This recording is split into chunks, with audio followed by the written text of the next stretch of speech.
욥기 25장입니다. 수아 사람 빌닷이 대답하여 이르되 하나님은 주권과 위엄을 가지셨고 높은 곳에서 화평을 베푸시니라. 그의 군대를 어찌 계수할 수 있으랴. 그가 비추는 광명을 받지 않는 자가 누구냐. 그런즉 하나님 앞에서 사람이 어찌 의롭다 하며 여자에게서 난 자가 어찌 깨끗하리야 하랴. 보라, 그의 눈에는 달이라도 빛을 발하지 못하고 별도 빛나지 못하거든. 하물며 구더기 같은 사람, 벌레 같은 인생이리야. 하늘에 계신 우리 아버지여, 이름이 거룩히 여김을 받으시오며 나라가 임하옵시며 뜻이 하늘에서 이룬 것 같이 땅에서도 이루어지이다. 오늘날 우리에게 일용할 양식을 주옵시고 우리가 우리에게 죄 지은 자를 사하여 준 것 같이 우리 죄를 사하여 주옵시고 우리를 시험에 들게 하지 마옵시고 다만 악에서 구하옵소서. 대개 나라와 권세와 영광이 아버지께 영원히 싸움나이다. 아멘.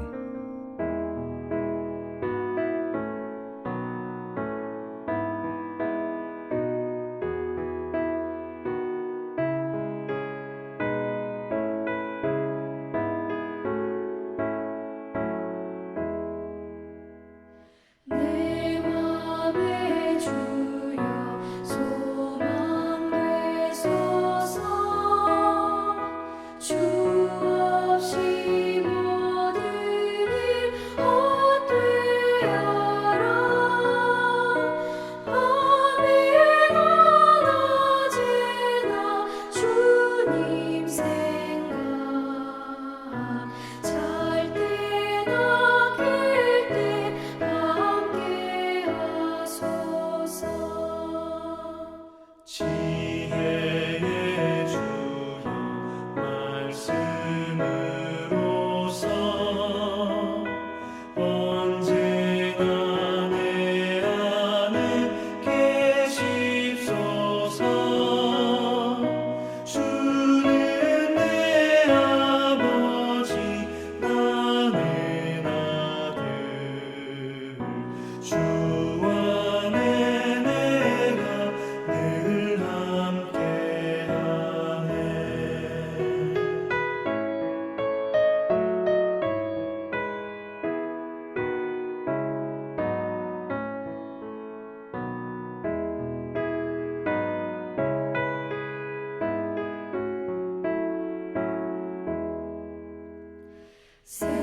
세상의 영광 다 안 보여도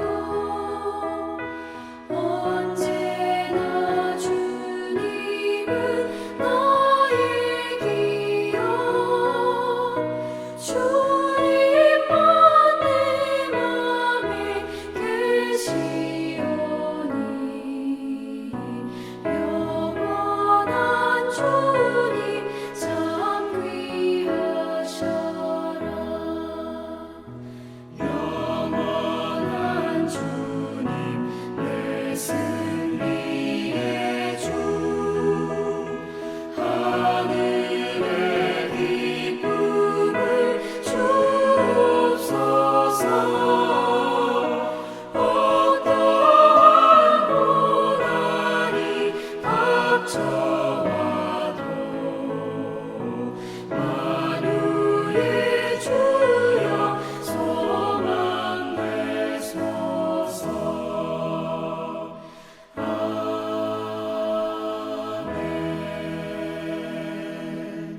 오늘 함께 오신 하나님의 말씀은 사무엘하 18장 19절부터 33절까지 말씀입니다.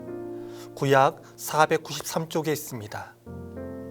본문 중에서 19절부터 23절까지 제가 봉독해 드립니다. 사독의 아들 아하스가 이르되 청하던대 내가 빨리 왕에게 가서 여호와께서 왕의 원수 갚아 주신 소식을 전하게 하소서. 요압이 그에게 이르되 너는 오늘 소식을 전하는 자가 되지 말고 다른 날에 전할 것이니라.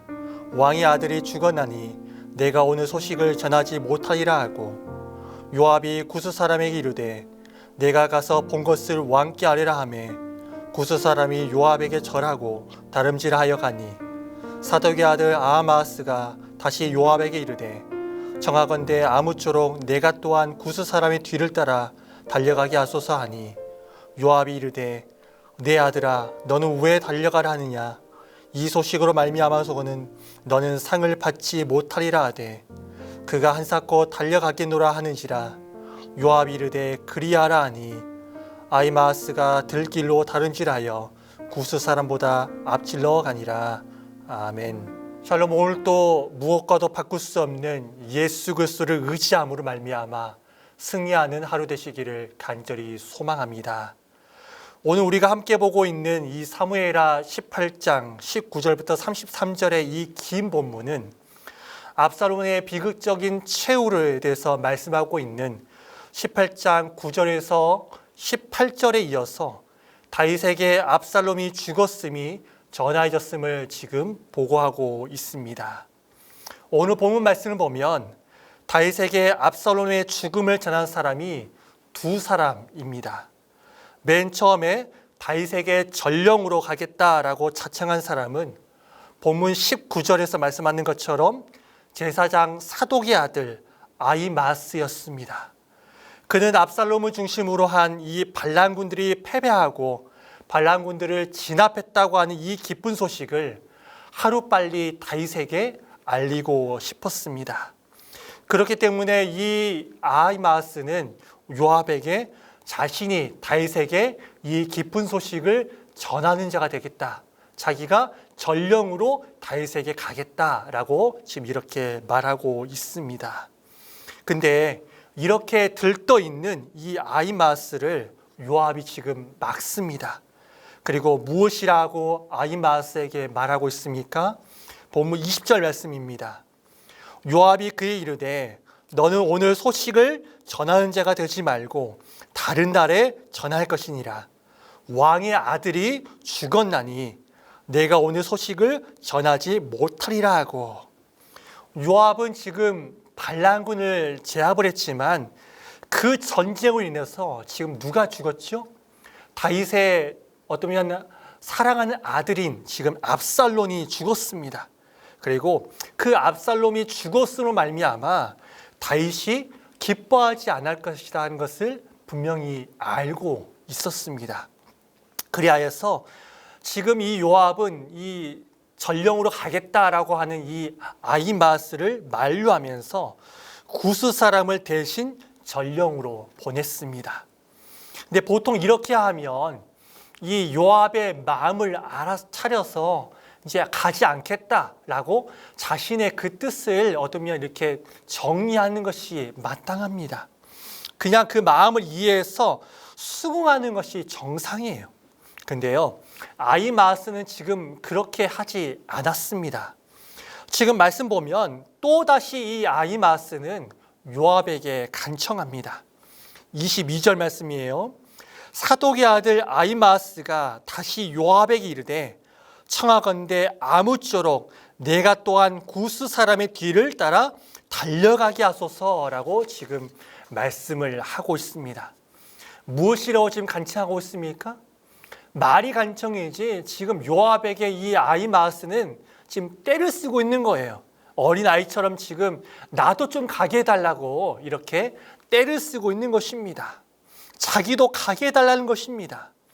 반란군이 진압됐다는 이 소식은 나쁜 소식이 아니라 기쁜 소식이기 때문에 이 기쁜 소식을 내가 빨리 내 주 왕 되시는 그 다윗에게 전하는 자가 되겠다라는 것입니다. 그리고 그로 말미암아 다윗에게 칭찬받는 그런 자가 되겠다라고 지금 요압에게 말하고 있는 것입니다. 하도 이 아히마스가 떼를 쓰니까 이 요압은 어떻게 합니까? 마지못해서 허락을 합니다. 그리고 그렇게 전령으로 가게 된 아히마스는 들길로 달려가서 이 전령인 이 구스 사람보다 더 먼저 다윗이 있는 곳에 이르렀습니다. 그리고 다윗에게 그렇게 다윗이 싫어했던, 어떤 의미면 그렇게 다윗을 반란했던, 어떤 이 반란군이 진압되었다고 이 기쁨의 소식을, 이 기쁨의 승리의 소식을 지금 다윗에게 알립니다. 아마 이 아히마스는 이 기쁨의 소식을 다윗에게 전했기 때문에 다윗으로 말미암아 칭찬을 받고 어떻게 보면 잘했다, 착하고 충성된 종아라고 하는 이런 칭찬을 받기를 원하고 또한 당연히 그럴 것이라고 생각을 했겠죠. 근데 29절 말씀 보십시오. 다윗이 아히마아스에게 무엇이라 말합니까? 그를 칭찬하지 않습니다. 그리고 기뻐하지도 않아요. 이 아히마아스에게 이런 그 반란군이 제압됐다고 하는 이 소식을 듣고 다윗이 가장 먼저 이 아히마아스에게 한 그 말이 무엇입니까? 젊은 압살롬은 잘 있느냐라는 것이에요. 다시 말하면 무슨 말입니까? 내 사랑하는 아들인 이 압살롬이 지금 살아있느냐? 어떻게 지내고 있느냐? 지금 어떻게 행하고 있느냐? 지금 어떻게 행동하고 있느냐? 라고 지금 아히마아스에게 지금 반문하고 있는 것입니다. 지금 자신의 사랑하는 아들의 안위를 지금 묻고 있는 것입니다. 그러나 이 질문에 아히마아스는 압살롬이 죽었음을 이미 알고 있어요. 근데 그럼에도 불구하고 29절 하반절 말씀 보면 뭐라고 지금 다윗에게 말합니까? 크게 소동하는 것을 내가 보았는데 무슨 일이 일어나는지 내가 알지 못합니다 라고 말하였습니다. 그는 막상 다윗 왕 앞에 섰을 때 압살롬의 죽음으로 인해서 이런 파장을 직감하고 이렇게 이야기를 한 겁니다. 자신이 그 압살롬의 죽음을 알고 죽임을 그를 목도했음을 불구하고 다윗에게 그 죽음을 이야기했을 때 다윗에게 그 닥칠 그 파장을 직감하고 지금 자기가 그것을 듣긴 했는데 어떤 일이 일어난지 내가 알지 못합니다. 이 압살롬이 살아있는지 죽었는지 내가 알지 못합니다 라고 지금 거짓되게 지금 이야기를 하고 있는 것입니다. 여기서 이 아히마아스는 자신이 전한 이 소식이 기쁜 소식이 아니라 슬픈 소식이 그리고 슬픔의 소식임을 그는 알았습니다. 자신이 전한 이 소식이 기쁜 소식이 아니라 깊은 탄식의 소식이었다는 것을 알았습니다. 땅이 꺼지고 하늘이 노래지는 그런 소식이라는 것을 그가 알았다라는 것입니다. 사랑하는 여러분, 저는 이 본문의 말씀을 읽으면서 믿는 성도인 우리가 전해야 되는 그런 소식이 어떤 소식인가라는 것을 좀 한번 생각을 해 보았습니다. 사랑하는 여러분, 우리가 사는 세상 어떻습니까? 그리고 어떤 소식들이 지금 우리들 주변에서 들리고 있습니까? TV라든지 매스컴이라든지 아니면 인터넷 기사들을 한번 보십시오. 어떤 소식들이 전해지고 있습니까? 기쁘고 즐겁고 이런 소식보다는 우울하고 탄식 가운데 가득 차 있는 소식들, 슬픈 소식들, 정말로 알고 싶지 않는 그런 소식들이 우리 주변에 그렇게 많이 전해지고 있습니다. 화가 나고 분통이 터지는 그런 소식들이 가득한 그런 세상 가운데 우리는 살고 있습니다. 이런 세상 속에 살다 보니까 가뭄에 콩나듯이 좋은 소식들, 기쁜 소식들, 즐거운 소식들이 이렇게 우리 가운데 들려오면 어떻습니까? 그것으로 말미암아 너무 기뻐하는 것입니다. 사랑 여러분, 저런 여러분이 기쁨의 소식이 사라진 이 시대 가운데 기쁨의 소식을 전하는 그런 자들이 되기를 소망합니다. 그렇다면 무엇이 기쁜 소식입니까? 무엇이 기쁜 소식이고 무엇이 즐거운 소식입니까? 주식이 올랐다는 소식이 기쁜 소식입니까? 아니면 내가 가지고 있는 땅이 어쩌면 이렇게 2배, 3배, 아니면 5배, 10배 뛰었다는 이런 소식들이 기쁜 소식이고 즐거운 소식입니까? 아니면 내 사업이 잘 됐다는 것이 기쁜 소식입니까? 아니면 내 가족들이, 내 자식들이 잘 됐다는 것이 기쁨의 소식입니까?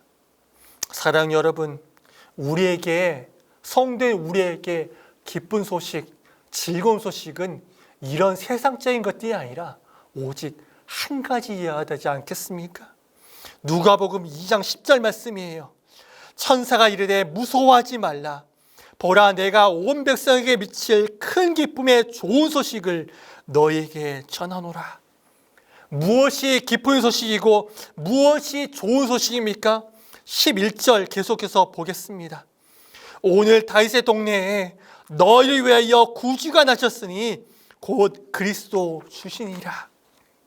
슬픈 소식, 우울한 소식, 화가 나고 분통이 터지는 소식, 잠깐 있다가 없어질 소식이 아니라 영원한 기쁨의 소식, 그 소식이 무엇이라는 것입니다. 무엇이라는 것입니까? 바로 우리 주 예수 그리스도께서 태어나셨다. 우리 주 예수 그리스도께서 우리와 함께 계신다. 이것이 바로 기쁜 소식이고 영원히 즐거운 소식 아니겠습니까? 사랑하는 여러분, 이 영원한 기쁜 소식, 이 영원히 즐거운 소식, 이 복음을 전하는 자들이 되시기를 주의 이름으로 간절히 축원합니다. 한편 아히마아스를 뒤이어서 구스 사람도 와서 발람군 진압 소식을 다윗에게 전하였습니다. 그리고 압살롬의 안부를 묻는 이 다윗의 질문에 대해서 아히마아스와는 달리 31절과 32절 말씀 보면 내 주 왕의 원수와 일어나서 왕을 대적하는 자들은 다 그 청년과 같이 되기를 원하나이다 라고 말함으로써 이 다윗의 아들인 압살롬이 죽었음을 지금 다윗에게 보고하였습니다. 사랑하는 여러분, 우리는 여기에서 한 가지 깊이 생각해 볼 부분이 있습니다. 그것은 과연 그것이 진실이라고 할지라도 상대에게 충격적인 경우 그 진실을 이야기하는 것이 옳은 것인가, 아니면 상대방에게 충격이 되니까 그 진실을 진실되게 이야기하는 것이 아니라 거짓되게 이야기하는 것이 옳은가 하는 것입니다. 사랑 여러분, 어떻습니까? 어떤 사람이 더 칭찬받아서 마땅할 사람입니까? 그 다윗이 충격을 받을 것을 직감하고, 그리고 그 다윗에게 그 닥칠 그 파장을 직감하고, 진실을 진실되게 이야기하지 않고 진실을 거짓되게 이야기한 이 아히마아스가 칭찬받아 마땅한 사람입니까? 아니면 진실을 진실되게 이야기한 이 구스 사람이 더 칭찬받아 마땅합니까? 사랑 여러분, 이 두 사람은요 다 전령입니다. 전령은 어떤 사람입니까? 전령은 있는 사실을 그대로 이야기하는 것, 전해주는 것이 바로 전령의 역할입니다. 비록 압살롬의 죽음이 다윗의 명령을 어떠면 다윗의 그 압살롬의 죽음이 어떠면 다윗에게 해가 되고 요압이 그렇게 전해지기를 원하지 않는다라고 할지라도 어떠면 이 아히마아스는 있는 그대로 이야기를 하는 것이 마땅합니다. 그리고 이것이 바로 하나님의 공이다라는 것입니다. 그렇게 보면요, 이 아히마아스의 이 행동은 전령으로서 마땅한 행동이 아니라는 것입니다. 아히마아스는 다윗을 향한 마음과 충성심은 높이 평가할 수 있겠지만 전령으로서의 임무는 다하지 못한 것입니다. 반면에 이 구스 사람은요, 비록 다윗의 마음을 일시적으로 아프게 했지만 진실을 전하였고, 그로 말미암아 이스라엘을 향한 하나님의 뜻과 공의가 실현되고, 이로 말미암아 모든 사태를 조기에 수습할 수 있게 하였다는 점에서 높이 평가받을 만한 것이다 라는 것입니다. 말씀을 정리합니다. 사랑 여러분, 여러분은 어떤 복음을 전하는 자들이십니까? 혹 거짓된 복음, 혹 복음 아닌 복음을 전하는 자로 오늘을 살고 있지는 않으십니까? 거짓된 복음, 그리고 진실되지 못한 그런 복음이 아니라, 그리고 잠깐 있다가 사라지는 그런 복음이 아니라 영원한 복음, 거짓된 복음이 아니라 진짜 복음을 전하는 자들이 되시기를 간절히 소망합니다. 또한 진실만을 말하는 그런 자들이 되기를 바랍니다. 거짓이 판을 치는 세상 속에서 정말로 거짓말을 이야기하는 것이 아니라 진실을 이야기하는 자들이 되기를 바랍니다. 사랑하는 여러분, 정말로 거짓이 판을 치는 세상 가운데 살고 있습니다. 진실될 것이 없습니다. 근데 이러한 가운데 거짓을 이야기하는 것이 아니라 진실만을 이야기하는 진실한 사람 되고, 정말로 거짓된 복음이 아니라 정말로 진실된 복음, 정말로 참된 복음 되시는 예수 그리스도만을 온전히 전하는 저임 되시기를 주님으로 간절히 축원합니다. 기도하겠습니다. 하나님 아버지, 우리는 어떠한 복음을 전하는 자들입니까? 하나님 아버지, 혹 우리는 거짓된 복음 아닌 복음을 전하는 자로 살고 있지는 않습니까? 하나님 아버지, 거짓된 복음, 잠깐 있다가 사라지는 그런 복음이 아니라 영원한 복음을 전하는 자로 살게 하여 주시옵소서. 진짜 복음만을 전하는 자로 살게 하여 주시옵소서. 영원한 복음, 진짜 복음 되시는 예수 그리스도만을 전하는 자로 살게 하여 주시옵소서. 하나님 아버지, 또한 진실만을 말하는 자가 되게 하여 주시옵소서. 거짓이 판을 치는 세상 가운데 살고 있습니다. 이러한 세상 가운데 하나님 아버지, 우리도 거짓을 이야기하는 그런 자로 살고 있지는 않은지 돌아봅니다. 아버지 하나님, 거짓이 판을 치는 세상 가운데 정말로 진실만을 이야기하는 진실한 사람, 믿음의 사람들이 다 되게 하여 주시옵소서. 감사드리며 예수님의 이름으로 기도드립니다. 아멘.